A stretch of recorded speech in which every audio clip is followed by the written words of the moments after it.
Indie! Dans la zone, dans la zone, dans la zone, dans la zone. Bonjour tout le monde, bienvenue dans la zone Indie où on va interviewer des développeurs de jeux. On va découvrir leur petit univers, qu'est-ce qu'ils font de leur quotidien, parce que faire un jeu, c'est quand même très long.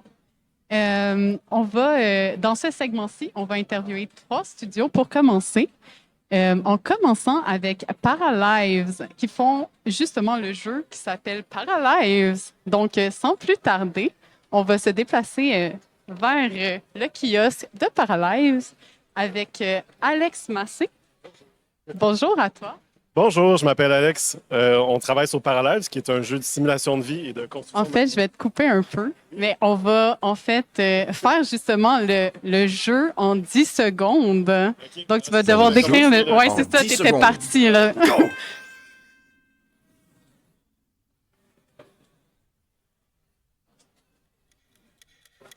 On est prêt?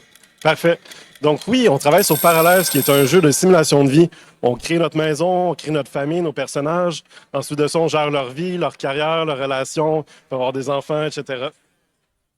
C'était très bien. C'était parfait. Un beau 10 secondes. Oui, tu as accompli la mission. Ben justement, en regardant les trailers puis tout ce que vous avez mis en ligne, j'ai vu qu'il y avait beaucoup de similarités avec Sims, évidemment. Et donc, j'imagine que vous êtes des fans de Sims. Qu'est-ce qui vous attraille autant dans ce genre? Puis qu'est-ce que vous voulez faire de différent?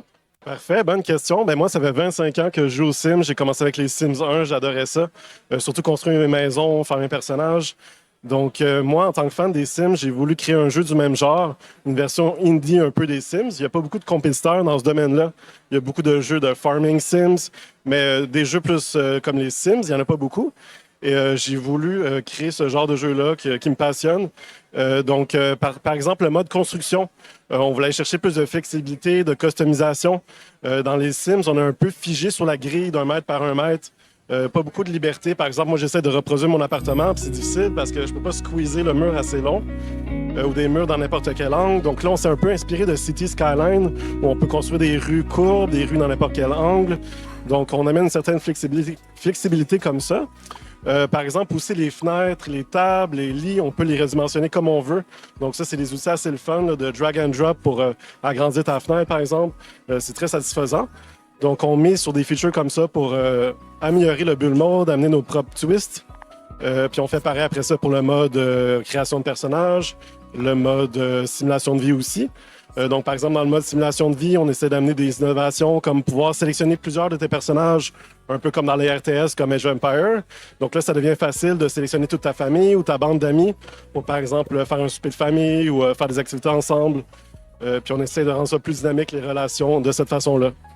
Mais justement, tu parlais des interactions avec les personnages, puis quelque chose que j'ai trouvé super pertinent, puis qu'on voit pas dans les Sims, c'est que tu peux littéralement faire des choix quand tes personnages interagissent avec d'autres personnages. Donc, que tu peux choisir de quelle façon ils vont interagir. Veux-tu parler un peu plus de justement cette option que tu as ajoutée à ton jeu? Oui, dans les Sims, c'est très sandbox. Quand on fait des relations, on peut à peu près faire n'importe quoi, n'importe quand. Donc, il y a un gros menu avec 200 options. On peut décider de flirter ou de faire des blagues.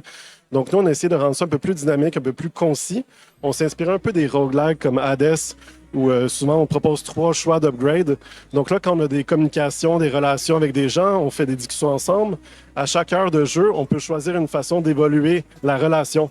Et là, ça dépend du contexte. Par exemple, si on est au gym, bien, ils vont pouvoir parler du gym, puis bâtir une relation autour de ça, peut-être devenir des amis de gym, justement. Donc là, ça leur permet de connecter comme ça, de faire des blagues autour du gym, puis peut-être commencer à flirter en s'entraînant ensemble. Donc, on essaie de miser sur des systèmes comme ça dynamiques pour développer les relations, les amitiés, puis dans tous les sens possibles que le joueur veut explorer. Justement, j'ai vu aussi que vous pouviez vous balader de lieu en lieu dans le jeu. Est-ce qu'il y a une limite à ça ou c'est assez, à la volonté du joueur de où est-ce qu'il veut aller dans la ville, mettons? Oui, on a voulu faire une petite ville qui est open world, donc ça veut dire qu'on peut se promener où on veut, quand on veut, et il n'y a pas d'écran de chargement entre les lieux qu'on visite. Donc, un peu comme dans Stardew Valley, par exemple, on peut aller n'importe où, rentrer dans n'importe quel bâtiment. Donc, on a voulu vraiment permettre ça pour donner un sentiment de liberté puis d'exploration aussi pour découvrir des restaurants dans la ville, découvrir des services comme la piscine publique ou plein d'endroits qu'on peut aller faire des nouvelles rencontres, par exemple, développer des relations avec des gens. Très cool. J'aurais une question un peu plus par rapport à votre studio. Est-ce que vous avez un moment cocasse durant la production, quelque chose qui s'est passé et qui vous a marqué? Il y a beaucoup de choses qui sont passées. Ça fait déjà 5 ans qu'on a commencé à travailler sur le jeu. Au début, j'étais tout seul. Puis là, on a recruté peu à peu. On est maintenant 13 personnes. Des moments cocasses, c'est sûr qu'il y a des bugs qui sont tout le temps drôles. Par exemple, le personnage est en train de danser, tout à coup, ses bras se mettent à grandir, puis sa tête devient grosse comme la maison. Donc ça, c'est tout le temps des moments cocasses, c'est sûr. Sinon, on a commencé à faire tester le jeu par des gens. Puis c'est vraiment le fun de voir les constructions qu'ils font. Ils nous surprennent par le genre de maison qu'ils construisent.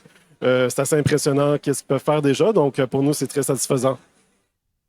Puis, j'aimerais savoir, est-ce que tu aurais des conseils à donner à des futurs développeurs ou des personnes qui commencent tout juste leur journée sur la création de jeux indépendants? Oui, un conseil que je donnerais, c'est de trouver un genre qui vous passionne, parce que c'est sûr que c'est moins le fun de travailler sur un jeu qui ne nous intéresse pas. Donc moi, c'est ça que j'ai fait. J'ai trouvé un genre de jeu qui m'intéressait et aussi un style de jeu qui avait peut-être un trou dans le marché. Je pense que c'est comme ça qu'on a pu gagner en popularité. Il y avait beaucoup de fans des Sims qui attendaient d'autres jeux de ce genre-là. Donc, ce serait ça mon conseil, de trouver un jeu qui nous passionne, de travailler dessus. Mais en même temps, si on commence dans le domaine, c'est mieux d'être pas trop ambitieux non plus avec le style de jeu. Donc, si c'est votre premier jeu, commencez avec un plus petit concept. Puis, si on veut vous trouver sur les réseaux sociaux, à quel endroit vous pensez que les gens peuvent regarder l'avancement de votre création? Oui, on peut nous suivre sur Twitter ou X. On peut nous suivre sur Facebook, Instagram. Sur Discord, on a une grande communauté aussi. On peut nous wishlister sur Steam. On peut aller sur notre Patreon aussi. C'est notre moyen de financement. Donc, on a 50 000 $ par mois. Il y a environ 8 000 personnes qui nous financent sur Patreon. Et à chaque vendredi, on fait du contenu privé juste pour eux. On leur donne des mises à jour sur le jeu. Ça vient avec des avantages comme, par exemple, avoir son nom dans les crédits du jeu ou obtenir des rewards dans le jeu, comme pouvoir être recréé soi-même dans le jeu, carrément. Donc, Patreon, c'est la meilleure façon de nous suivre. C'est très cool que vous offrez cette possibilité à votre communauté. En parallèle, est-ce que vous faites des live Twitch ou des devlogs peut-être? On n'a pas vraiment de live sur Twitch encore. On aimerait ça essayer ça dans le futur. Mais pour l'instant, c'est plutôt de nous suivre sur les réseaux sociaux. On poste à chaque semaine avec des updates sur le jeu.